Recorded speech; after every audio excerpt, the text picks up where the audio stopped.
Unadhani ni mwanamke wa namna gani ukimpata hautomwacha kamwe? Kaka bwana, asikwambie mtu.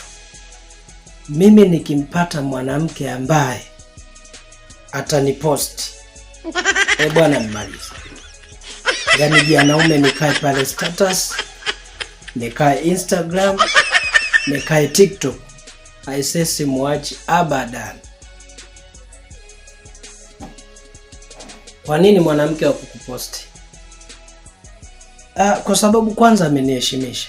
Unajua bro, mwanamke kukuposti amewajulisha wote kwamba yani wewe ndio first kwake. Yani wewe ndio jembe. Hata kama atakuwa na mwanaume mwingine huko, basi anakuwa amemwambia bwana, wewe upo lakini kuna hilo jembe status hapo. Yeah.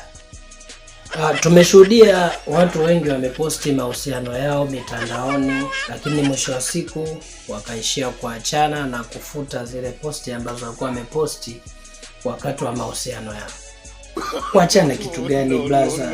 Hivi wewe leo utampenda mwanamke kwa sababu kesho utaachana naye? Hiyo ya kuachana mbele ya safari. Tutakutanaga huko kwa njia ya panda huko. Lakini mimi naona kama posti ni kitu simple sana. Kwa nini uamini kama mwanamke atakuwa amekupenda au amekuheshimu kwa sababu ya kuposti? Maana kuposti ni simple. Mimi nikuulize blaza swali.